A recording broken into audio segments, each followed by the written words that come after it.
ബോഡിയും ആരോഗ്യവും ഈ ബ്രെയിനിൻ്റെ വർക്കിങ്ങും എല്ലാം കണക്റ്റഡ് ആണെന്ന് പറയുന്ന പോലെ തന്നെ ഇപ്പോൾ കോമൺ ആയിട്ട് വരുന്നത് ഇപ്പോൾ ഈ ബോഡിയിൽ ഇപ്പം സോഡിയം കുറഞ്ഞു പോയി, അല്ലെങ്കിൽ വേറെ പൊട്ടാഷ്യം കൂടിപ്പോയി, അല്ലെങ്കിൽ ഒമേഗ 3 കുറഞ്ഞു പോയി, ഒമേഗ 6 കൂടിപ്പോയി. അങ്ങനെ ഈ ഫുഡ് ഈ നമ്മളുടെ ബോഡിയുടെ കമ്പോസിഷൻ, ദറ്റ് ഈസ് കാൽഷ്യം കുറഞ്ഞു പോയി, മഗ്നീഷ്യം കൂടിപ്പോയി, അങ്ങനത്തെ ഉള്ള ഇഷ്യൂസൊക്കെ ഇപ്പം കോമൺ ആയിട്ട് വരുന്നുണ്ട്.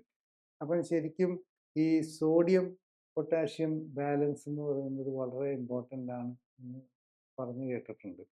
അപ്പോൾ ഈ സോഡിയം പൊട്ടാഷ്യം ബാലൻസ് എന്ന് പറയുന്നത് ഈ സാധാരണ ആൾക്കാർക്ക് അതും മാനസിക ആരോഗ്യവുമായിട്ടുള്ള കണക്ഷൻ അങ്ങനെ എന്തെങ്കിലും ഉണ്ടോ? അത് നമ്മൾ ഏറ്റവും ഫണ്ടമെന്റൽ ആയിട്ട് ലൈഫിനെ കുറിച്ച് നമ്മുടെ ഈ ലൈഫ് എങ്ങനെയാണ് എക്സിസ്റ്റ് ചെയ്യുന്നത് എന്നുള്ളതിൻ്റെ ഏറ്റവും പ്രധാനമായിട്ടുള്ളൊരു ചോദ്യമാണ് ഇത് വരുന്നത്. ശരിക്കും സോഡിയം പൊട്ടാസ്യം പമ്പ് എന്നുള്ളൊരു ഇതുണ്ട്. അതായത് നമ്മളുടെ ഒരു സെല്ലിന് നമ്മളുടെ അറൗണ്ട് 70 ട്രില്യൺ സെൽസ് ആണ് നമ്മുടെ ബോഡിയിലുള്ളത്. അപ്പോൾ അതിന് ഓരോ സെല്ലിലും നിലനിർത്തുന്നത്, അതിൻ്റെ ഇൻറ്റഗ്രിറ്റി നിലനിർത്തുന്നത് സോഡിയം പൊട്ടാസ്യം പമ്പാണ്. ഈ റെസ്റ്റിംഗ് സ്റ്റേജിൽ നമ്മുടെ സോഡിയം പൊട്ടാസ്യം പമ്പ് നിലനിർത്താൻ വേണ്ടിയിട്ട് ഏകദേശം നമ്മളുടെ 40 to 70% ഓഫ് ദി എനർജി, നമ്മൾ ഉപയോഗിക്കുന്ന എനർജി ഈ സോഡിയം പൊട്ടാസ്യം പമ്പ് മെയിൻറ്റെയിൻ ചെയ്യാനാണ്.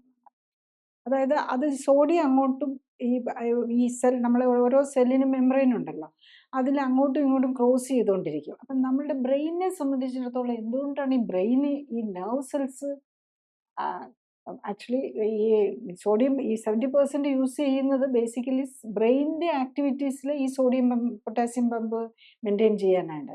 കാരണം റെസ്റ്റിംഗ് സ്റ്റേജിൽ ബാക്കിയുള്ളതൊന്നും അത്രയധികം ആക്റ്റീവ് ആകുന്നില്ല, ബ്രെയിനും നെർവ്സും ആണ് ആക്റ്റീവ് ആകുന്നത്. അതിനാണ് ഈ 40 to 70% ഓഫ് നമ്മുടെ എനർജി യൂസ് ചെയ്തുകൊണ്ടിരിക്കുന്നത്.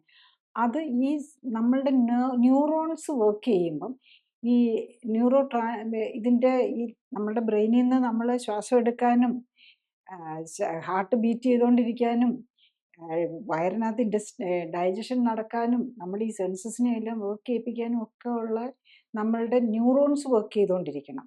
അപ്പോൾ ഈ ന്യൂറോണിൻ്റെ ആക്ടിവിറ്റിക്കകത്ത് ഇതിനകത്ത് നടക്കുന്ന ഈ സോഡിയം പൊട്ടാസ്യം പമ്പിൻ്റെയാണ്. അപ്പോൾ ഈ അതൊരു ഇലക്ട്രിക്കൽ കണ്ടക്ഷൻ നമ്മുടെ ന്യൂറോൺസിനകത്ത് നടക്കുന്നത് ഈ സോഡിയം പൊട്ടാസ്യം പമ്പ് വഴിയാണ്.